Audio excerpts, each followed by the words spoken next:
Everybody truly sincere about being used of God is going to find themselves in the cataclysmic confusion of wondering, is this just a burden or is this a genuine calling from God for a particular purpose? Go with us now into a live service where we spend time over a period of 2 different weeks with our congregation and our leaders teaching about burdens and callings, the peace of knowing the difference. God bless you. Join us today on the Ministry Matters podcast. Hello, everybody. This is Bishop Douglas White, and you're listening to the Ministry Matters podcast. This is a space designed for callings to be clarified, character to be cultivated, commitments to be deepened. God bless you. Let's talk about matters that pertain to your ministry.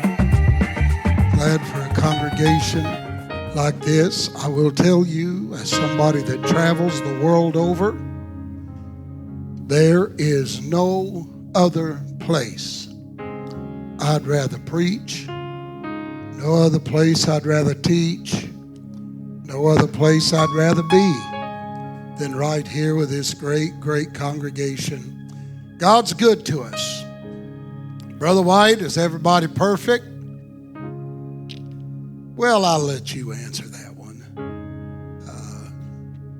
I've got a bunch of folks trying to be perfect, and I'm all right with that. I guess if you all was perfect, you probably wouldn't need bishop a whole lot, wouldn't need pastor.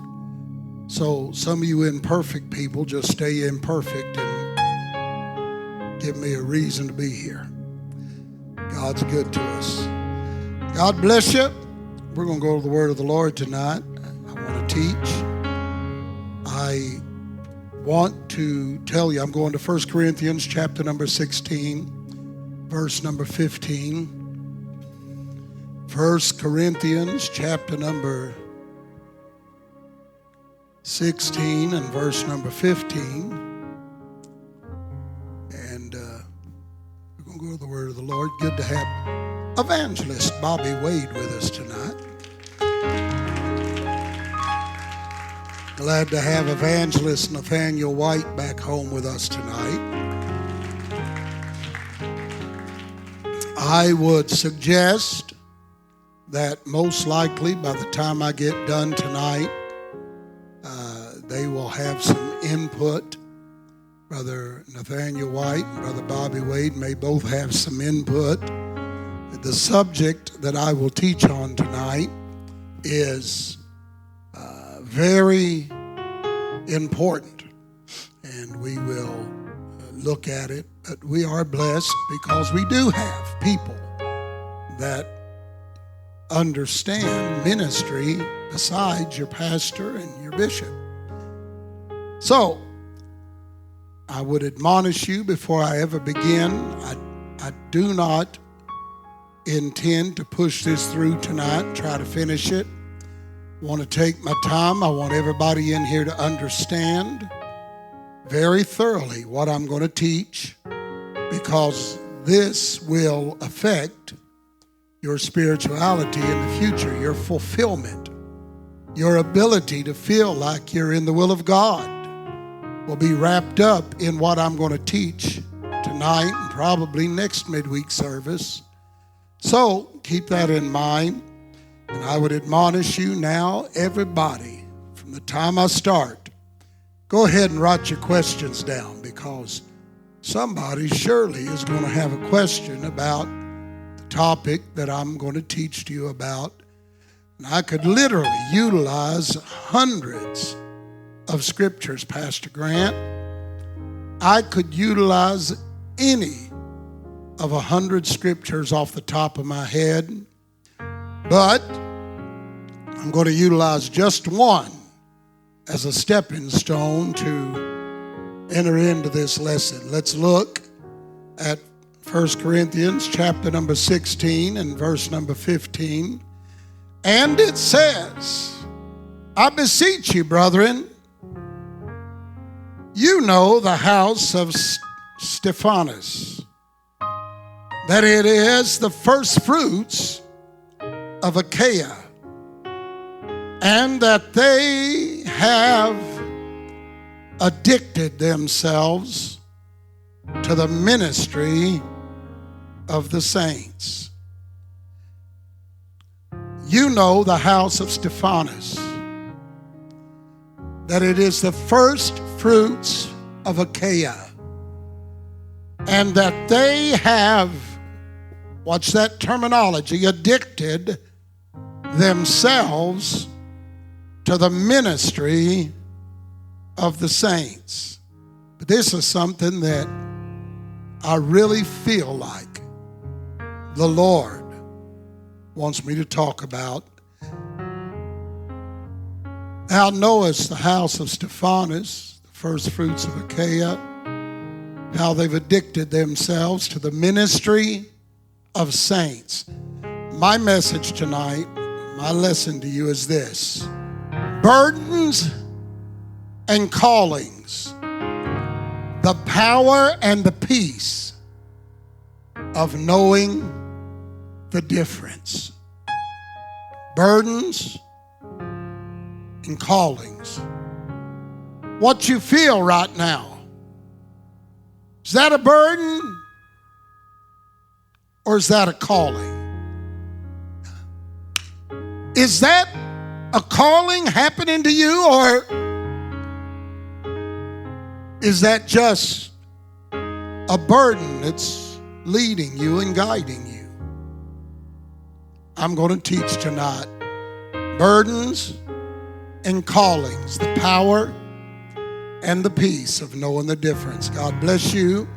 You may be seated.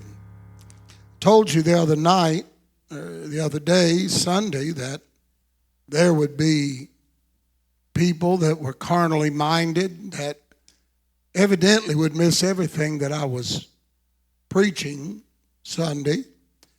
And all I can figure is I'm a prophet because it happened. But the reality of life is there's a lot of subjects that are not spoken about by carnal, apathetic Christians. Probably are not going to be around a lot of carnal Christians that tell you, man, let me tell you about my prayer meeting this morning. Probably ain't going to be around a lot of carnal saints that say, oh man, I want to tell you what God did on my fast days last week. You know, them carnal people, probably soul winning never comes up at their dinner table. Probably a really good chance, Brother Matt, those carnal, apathetic Christians probably are not going to refer to how successful their home Bible studies are. But if there is a subject that may be talked about even less among carnal, apathetic Christians, it's going to be surely at the top of that list are going to be things that we call burdens and callings. Brother White, they're the same. No. Let me help you. People whose only goal is to escape the flames of hell are not going to talk about subjects like burdens and callings. People, parishioners who only seek membership while avoiding any responsibility to the kingdom of God don't discuss subjects like burdens and callings. Christians in name only have not the passion to speak about things like burdens and callings with any sincere conviction. And yet, I have enough confidence here today that not only will we discuss these subjects today, but we're going to plunge into the life-changing subjects with the sincere assurance in my heart that there are those in here right now. I told you Sunday, we have made it our point to push spiritual maturity among our congregation. For that reason, there is not one doubt in my mind that there are people here right now that are trying to navigate within a genuine burden or a genuine calling every day of your life. You may not understand it. You may not know all the particulars, but there's something there that you're trying to navigate. I've come today to bring some power and some peace to this congregation by telling you that God has some answers for you in this house tonight. Ironically, the first thing that you may need to know is that while I've already utilized the words burdens and callings together 3 different times, it's going to be important for each one of you to know that burdens and callings are 2 totally different things. They really are. People that never take the time to consider it, to them, they may say, well, they're obviously the same. No. Let me help you with that today. It's going to be important for each of you to know that burdens and callings are 2 totally different creatures. Sure, they have some similarities between them, but there are some biblically distinct differences between burdens and callings that each of us need to be aware of if you're going to understand how God uses both burdens and callings in our life.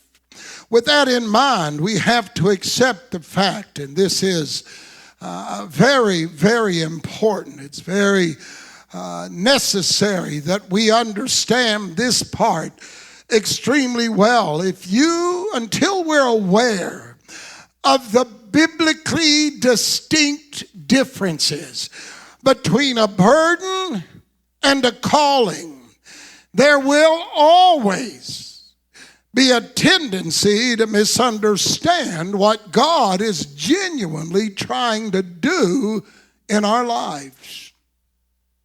Until we understand that there is a difference between a burden and a calling, then there's always going to be the potential to become deceived by the adversary into stepping out of the will of God under the guise that you're trying to get in to the will of God.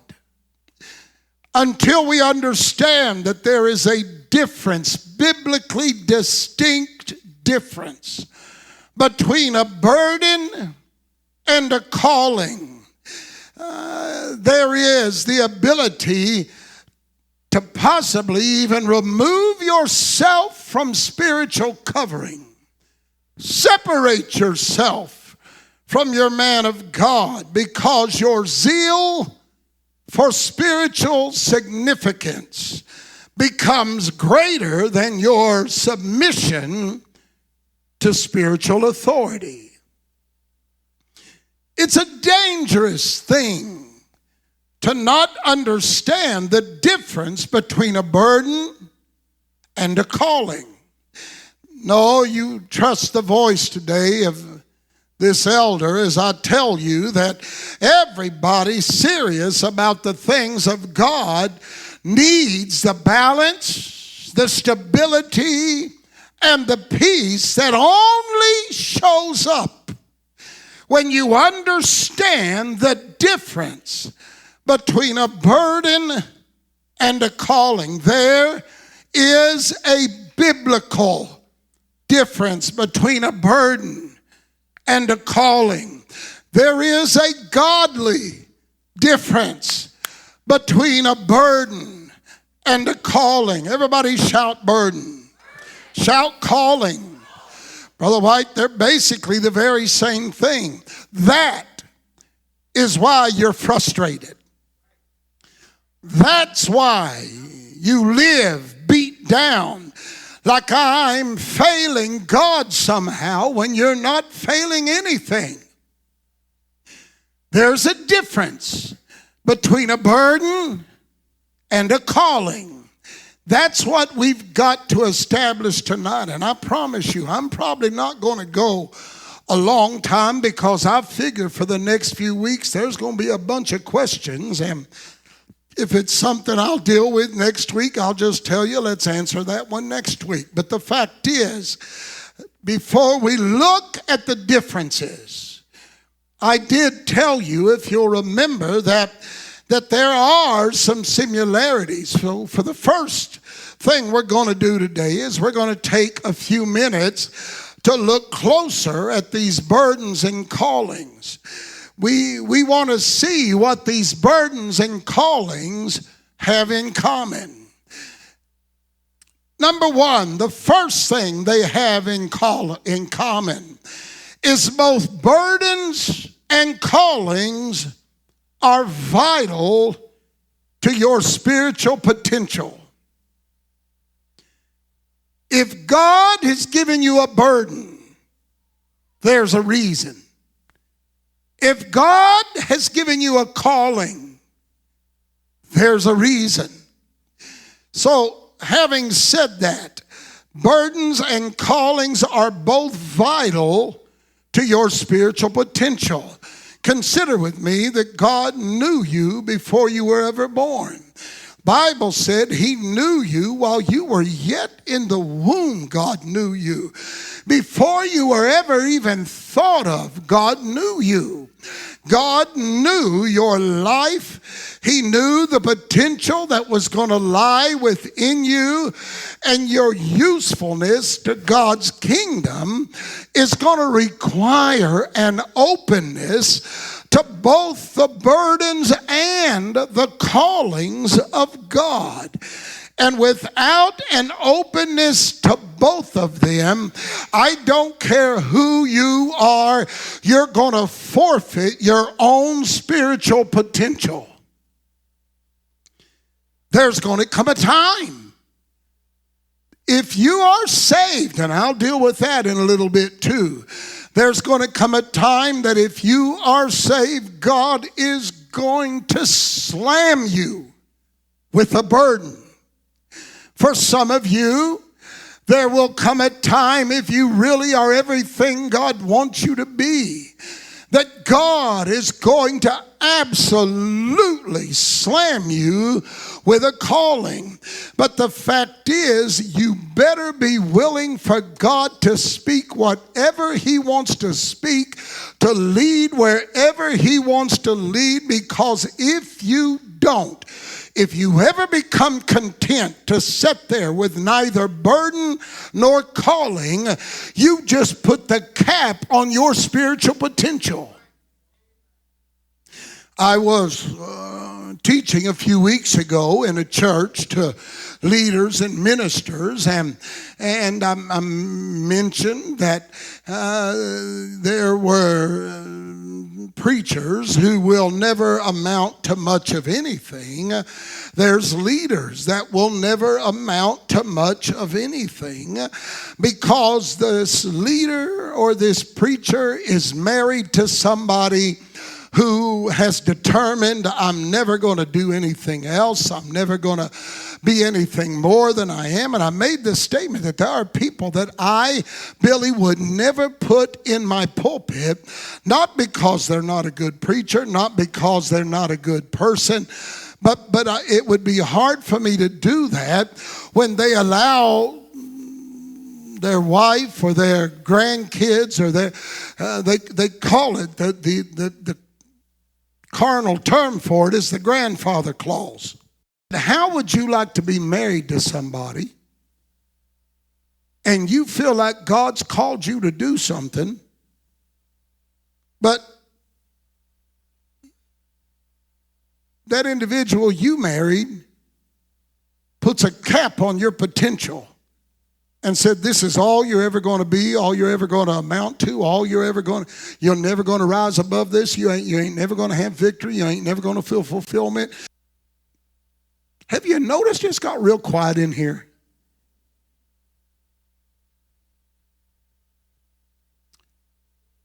In fact, I'm just going to be tell you right till you kiss her. Some of y'all got me nervous tonight. You sitting there, you just kind of glancing out the corner of your eye at that woman and see. Bless God, my wife's.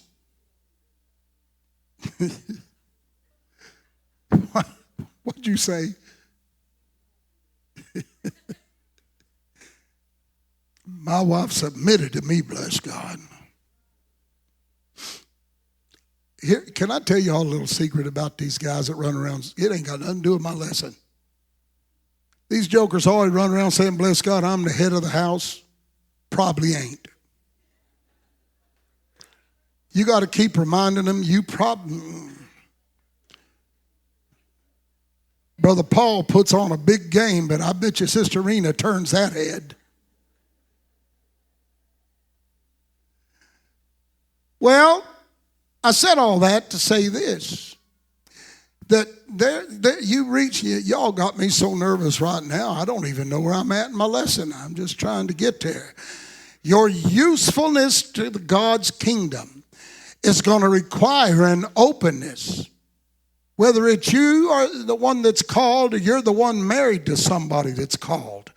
Whether you're the one with the burden or you're married to somebody that's got the driving burden, without your openness to either one of them, you're going to forfeit your usefulness to the kingdom of God. Let me give you another one. Both burdens and callings provide the impetus to be used of God. These are the things they have in common. We'll get to the other good stuff later. A life void of either burdens or callings is one that allows a carnal saint to sit comfortably in the presence of God without being bothered by the purpose of God. I'm going to say it again because some of y'all, you may still be mad over having to be submitted to your husband. I don't know. I'm going to say it again. To have a life void of burdens or callings is what allows somebody that claims to be a saint to sit in the presence of God without being bothered by the purpose of God. Frankly, and as honest as I know how to be, I told you it's going to get interesting. I question the salvation of any individual who lives their life oblivious to the purpose of God in this world. If you're only here for a glorified fire escape, you probably ain't going to make that fire escape.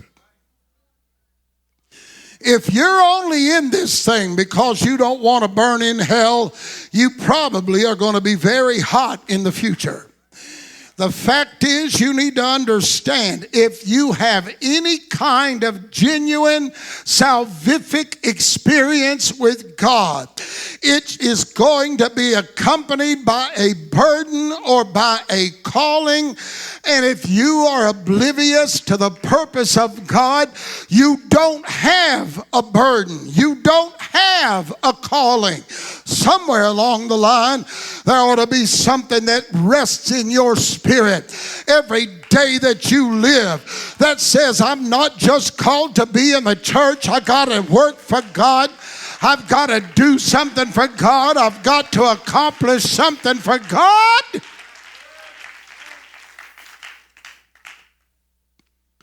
The third thing they have in common, both burdens and callings are sent by God to prepare us for ministry. Be mindful. I need you to hear me now. Some of you guys need to hear this. Please believe me when I tell you, some of you need to hear this. I didn't say that God's preparing you for a pulpit. There's a difference. There's a difference. Burdens and callings are sent by God to prepare us for ministry. I didn't say that God's preparing you for only a pulpit ministry. According to Ephesians chapter number 4, verse number 11 and 12, as you've heard me tell this church for the last 38 years, God sent the fivefold ministry that's the pastors, teachers, evangelists, prophets, apostles. God sends you pulpit ministries for the perfecting of the saints. That word perfecting, remember, means maturing. God sends people like Bishop White, people like Pastor Ben, people like Brother Evangelist Wade, Evangelist Nathaniel White. He sends us prophets. He sends us apostles. He sends us teachers to perfect, to mature the church, because whether you know it or not, every one of you that sit in front of me are supposed to have ministry in your life. You're not supposed to sit back and say, man, I hope he preaches tonight. You have ministry. You have ministry when you get...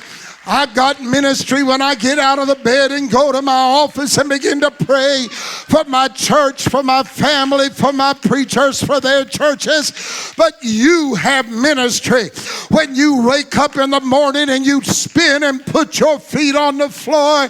There ought to be something inside of hell that says, oh no, here they come again. Here they, oh yeah, they're going to do it again. They're going to come out and mess my little world up again.